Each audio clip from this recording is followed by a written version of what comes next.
Shalom, everyone. So, we had a great Torah study tonight. It was nice because it was me and Brenda, and it was a girls' night out. Um, so we studied Parashat Balak, and here are some of the highlights. Let me grab my Tanakh and my notes, and we'll get going.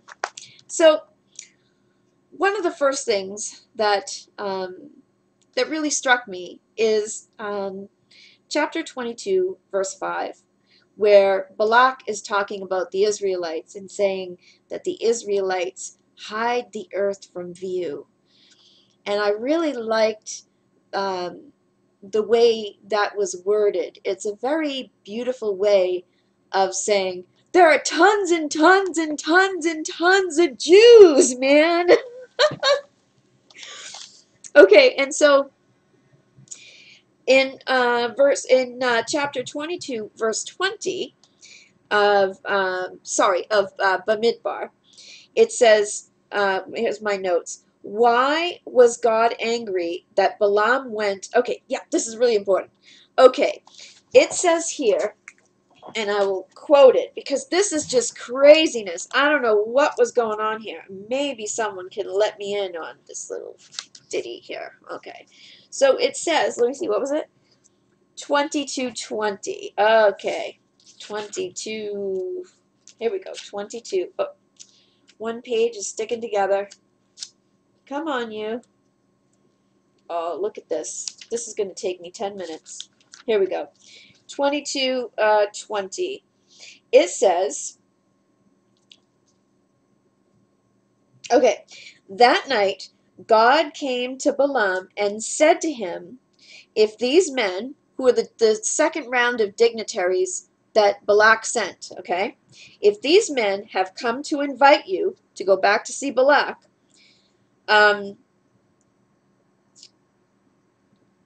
you may go with them. But whatever I command you, that you shall do. Okay, so in that verse, we see that God has no problem with Balaam heading out with the dignitaries the next day to go visit Balak. But then, this is weird now, in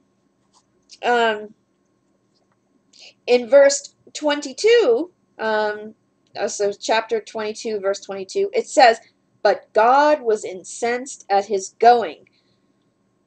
Huh? He just said he could go. So why was he mad that he went? He's following his instructions, right? I don't know about that. And so now we move on. And this was a question that was asked on the board. So I'm going to ask all of you.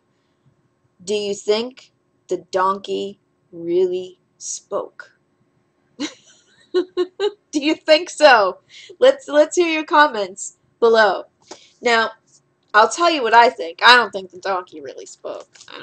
I don't think so. That's kind of nuts.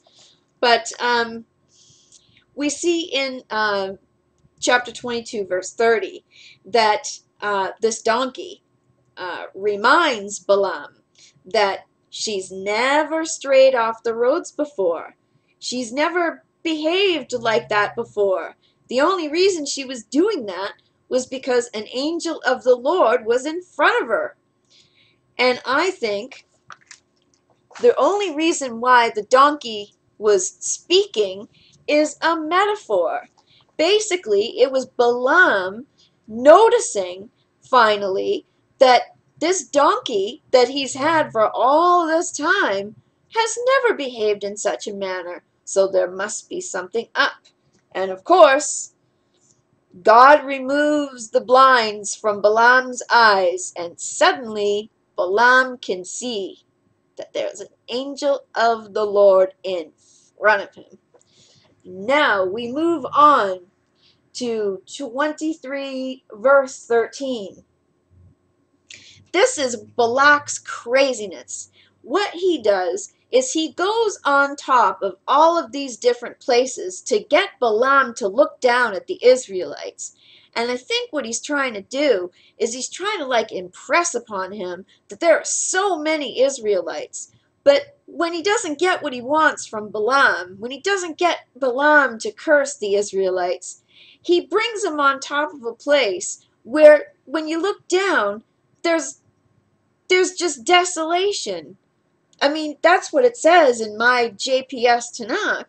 It says in verse 23, I believe it's 23:13.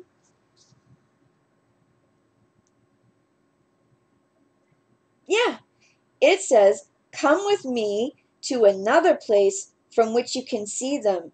You will see only a portion of them. You will not see all of them, and damn them for me from there."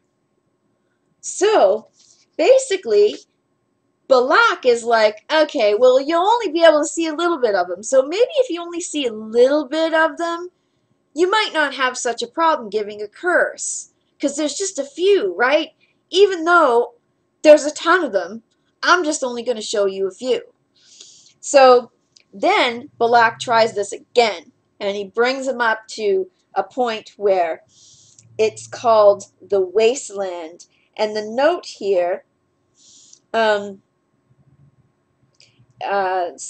on 21:20, which it says, now we're going back to Chukat, 21:20, where it says, whoops, I was on the right page.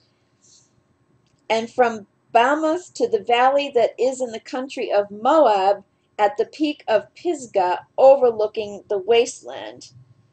Okay, or Sheshimon. So basically, Balak is just taking poor Balaam to all of these little vistas so that he can look down upon the Israelites and maybe not feel so bad about cursing them. Because it seems to me like every time Balak takes him to a different place, he sees less and less Jews.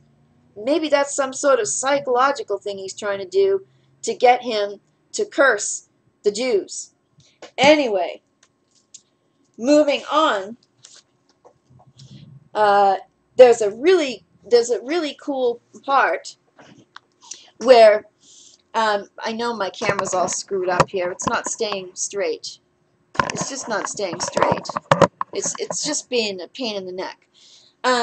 It says that God is like horns of the ox to the people Israel. Now, what do you think that means? It's a metaphor. Come on, folks. Put it down there. And finally, we see at the very end that God has spoken through Balaam, and he refuses to curse the Israelites. Balak has a little fit at the end and ends up really mad. However, Balaam gives Balak a parting message, and it's not funny. He says,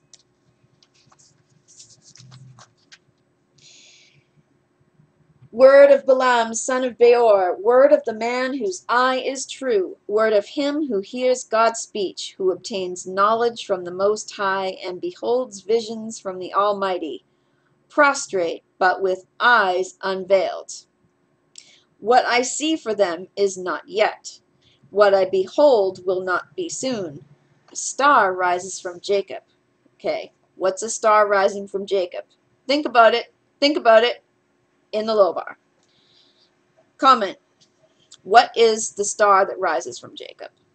"A scepter comes forth from Israel. It smashes the brow of Moab, the foundation of all children of Seth. Edom becomes a possession, yea, Seir a possession of its enemies, but Israel is triumphant. A victor issues from Jacob to wipe out what is left of Ir. A leading nation is Amalek, but its fate is to perish forever. Though your abode be secure, and your nest be set among cliffs. You shall Cain be consumed when Ashur takes you captive. Alas, who can survive except God has willed it? Ships come from the quarter of Kittim, they subject Ashur, subject Eber, they too shall perish forever. Not really nice, eh? He was looking for a curse from Balaam, and instead, he got his fortune told all right. And it told that, guess what? You're going to be destroyed. Well, in the last little tiny section, we see once again that the Israelites have decided that they're going to hang out with these Moabite women and they're going to start worshiping idols again. And they do it. And of course, God gets angry and talks to Moshe and says, listen, you got to take all of these people who are hanging out with these girls and going to worship these idols, and you got to impale them. Yes, I know, it's not very nice. But there's lessons in here, people. So anyway, that's what happens. And at the very end, an Israelite brings over a Midianite woman and brings her into a tent, and Phinehas goes in and stabs them both through the belly. Yes, lots of bloodshed. And in that particular incident where they were off worshiping idols and hanging out with Moabite whores, 24,000 perished. I know, it's kind of horrible to end on that note, but it continues, trust me, and that'll be next week. So anyway, I hope this was fun for you to watch, as it was kind of fun for me to make it. And excuse my little going offs of camera. My camera is, just not placed properly, and I didn't have it zoomed out enough, but whatever, you get the gist. You could still hear me. So I want you to put those comments down below. I want to hear what you people have to say. All right, folks. Shalom.